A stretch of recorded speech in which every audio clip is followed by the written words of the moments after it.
বিসমিল্লাহির রহমানির রহিম। আসসালামু আলাইকুম। যে যেখানে আছেন, দেশের ভিতরে বা বাহিরে, সবাইকে আমার আন্তরিক শুভেচ্ছা ও ভালোবাসা। অনেকদিন যাবৎ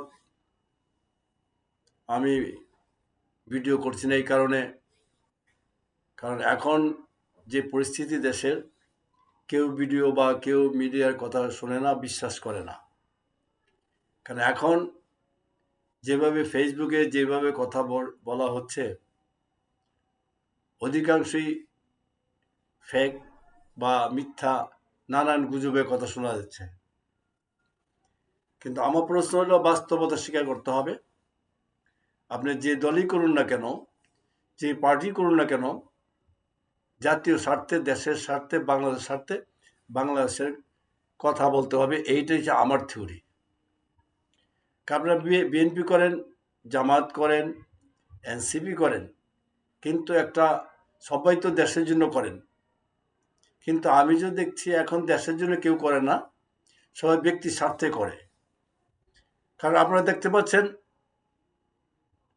5ই আগস্টে যা আমাদের দেশে যে পরিবর্তন হলো, এই পরিবর্তনের মেইন মাধ্যম হচ্ছে ছাত্ররা, ইয়াং জেনারেশন, জেএনজি যাকে বলা হয়। আমরা তাদের সাথে সহযোগিতা করেছি, কিন্তু আমাদের মধ্যে অনেকে জেল জুলুম এবং ফাঁসির অর্ডার হয়েছিল।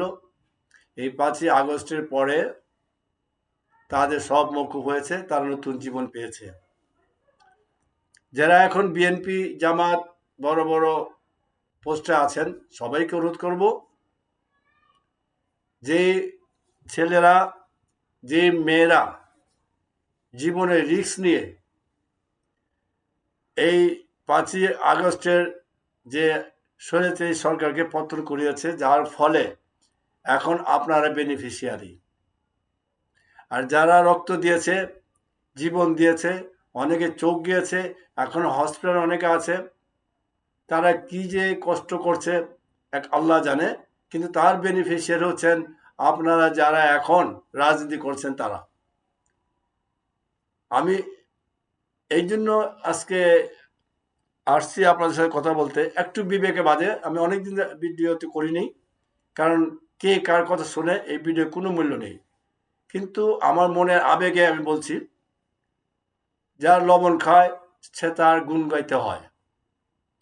কারণ আমরা এই 17 বছর স্বৈরাচারী শাসনের ফলে আমাদের যে কষ্ট হয়েছে, আমাদের বললাম যে অনেক জেল জুলুম ফাঁসির অর্ডার হয়েছিল, কিন্তু ভাগ্যবশত এই ছেলের সংগ্রাম করাতে আমাদের সেই নতুন জীবন পেয়েছি। তার কারণ অর্থ এই না, নতুন জীবন পেয়ে যারা আমাদের জন্য এত কষ্ট করে জীবন দিয়ে টিভি অফিসে গিয়ে টর্চারিং সহ্য করে আমাদের নতুন জীবন দিয়ে গেল, তাদের জন্য কি একটু স্যাক্রিফাইস করার প্রয়োজন মনে করেন না? প্রয়োজন না করলে মনে হয় নিমক হারাম, অনেকে আছে না, নিমক হারাম বলা হয়। আমি এই জন্য বলছি, এই যে নতুন ছেলেরা যে আন্দোলন করে স্বৈরাচারী সরকার পতন ঘটিয়েছে, আমরা কি যারা বয়স্ক, যারা 3বার মন্ত্রী ছিলাম, 4বার মন্ত্রী ছিলাম, 4বার এমপি ছিলাম, কোটি কোটি মালিক, আমরা কি একটু স্যাক্রিফাইস করতে পারি নাই? যে দেখি না ছেলেরা কিভাবে দেশটা চালায়।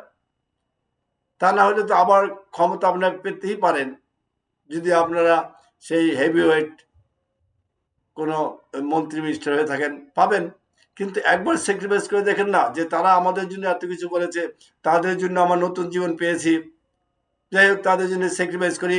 তাদের মধ্যে এনসিপি যে দল করেছে, তাদের যে আন্দোলন করেছে, তাদের মাঝখান থেকে 10, 20, 30 জনকে প্রয়োজন পরে চলে যেতে, সমস্যা কোথায়? এমন জায়গায় দেই যারা পাশ করে আছে। আমি ড্রপ যাব, আমার বয়স তো 65, 70 হয়েছে, আমি 1 বছর ড্রপ দিলাম। আমি তো 3বার মন্ত্রী ছিলাম, এমপি ছিলাম, আমি 1 বছর ড্রপ দিলাম, তাদেরকে দিয়ে দিলাম যে তোমরা এই বছর তোমরা ইলেকশন করো এবং সংসদে যাও, ইনশাল্লাহ দেখি তোমরা নতুন ভাবে দেশটা কিভাবে গড়তে পারো আমরা দেখি। সেই চান্সটা দিতে সমস্যা কোথায়? না, এখনও তাদের সাথে ফাইট করবেন, তাদের সাথে মারামারি করে তাদের সিটটা নেবেন, এবং তারা সংসদে আপনি ছিলেন গত 57 না 52 বছর ধরে স্বাধীন হয়েছে, এই বয়স্ক লোকই ছিল। ইয়াং জেনারেশন আসতে চায়, তাদের সুযোগ দেওয়া উচিত, এবং যারা এত রক্ত দিয়েছে, জীবন দিয়েছে, তাদের সুযোগ দিতে আমাদের সমস্যা কি? এইটুকু মানবতা বোধ আমাদের কাছে নাই কেন? এই জন্য আমি আজকে আপনার সামনে 2-4টা কথা বলতে এসেছি, যে আপনারা একটু মানবতা বোধ, বাঁচবেন কতদিন? বয়স তো 75 হয়ে গেছে, কতদিন বাঁচবেন? দেখেন না নতুন জেনারেশন দেশটা কিভাবে চালায়, কিন্তু তাও দিচ্ছেন না। কি মারামারি ফাটাফাটি, তাদের যে একটা সিটও দিবেন না, তাহলে কি সেই আম সেই যেই লাউ সেই কদু ওই আপনারা গিয়ে দেশ চালাবেন? তাহলে নতুন জেনারেশন যারা আসলো, তারা সংসদে যদি না যেতে পারে, কথাই বলতে না পারে, তো দেশটাকে তারা কীভাবে চেঞ্জ করবে? তো তাদের সুযোগ দেন। এই জন্য আমি আপনাদের অনুরোধ করছি, জোর অনুরোধ করছি, যারা নতুন জেনারেশন আসবে এবং তাদেরকে সেই সিটটা ছেড়ে দেন, তাদের বলেন ওয়েলকাম, যে তোমরা সংসদে যাও, দেশের জন্য কথা বলো, দেখি দেশটা তোমরা কীভাবে চেঞ্জ করতে পারো। এটার চ্যালেঞ্জ। সুতরাং আমাদের কাছে সেই মানবতা বোধ নেই কেন? আমরা কতদিন বাঁচবেন? বয়স হয়েছে অনেক, 1 মিনিটের ভরসা নেই। একটু সুযোগ দিলে ক্ষতিটা কি? সেই মানবতা বোধ কি বাংলাদেশে কেউর ভিতর নেই? তাই অনুরোধ করব, এখনো সময় আছে, আপনারা একটু বিবেক দিয়ে চিন্তা করুন, ইয়াং জেনারেশনকে একবার ক্ষমতা দেন, দেখেন দেশটা কীভাবে চলে। এই জন্য আমি অনুরোধ করছি, আপনাদের সকলকে অনুরোধ করছি, একটু চিন্তা ভাবনা করে, মারামারি কাটাকাটি না করে, দেশটাকে সুন্দরভাবে চলার জন্য হাদির মতো লোকের প্রয়োজন, নাহিদের মতো লোকের প্রয়োজন, হাসান আবদুল্লার মতো লোকের প্রয়োজন। এবং আমি দল মত নির্বিশেষে বলবো, আওয়ামী লীগ বিএনপি না, আমি আওয়ামী লীগের মধ্যে আমি দেখেছি ব্যারিস্টার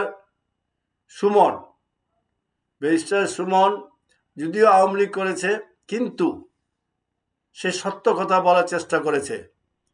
সে সংসদে দাঁড়িয়ে ওবায়দুল কাদেরকে কাউয়া কাদের বলেছে, সংসদে দাঁড়িয়ে সে এত বড় সাহস নিয়ে সে রাজনীতি করেছে।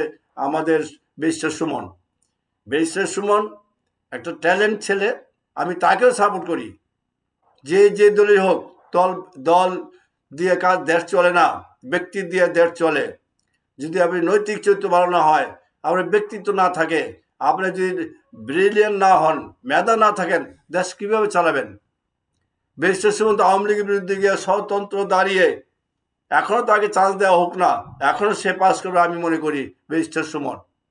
এই জন্য বলবো, আমি সুমন, হাদি এবং আমাদের হাসনাত আবদুল্লাহ, এমন যারা আছে, নাহিদ ইসলাম, তারা সবাইকে চান্স দেন, দেখেন তারা দেশটাকে নতুনভাবে গড়বে ইনশাল্লাহ। আমি মনে করি, আমি যা সত্য মনে করি তাই বলি। যদি এর মধ্যে কোনো অবজেকশন থাকে, আপনারা কমেন্টে জানাতে পারবেন, কোনো সমস্যা নেই। এই জন্যই আমি আজকে আপনাদের কাছে অনুরোধ করছি, একটু সুযোগ দেন, দেশটাকে সুন্দরভাবে চলতে সাহায্য করুন। খোদা হাফেজ।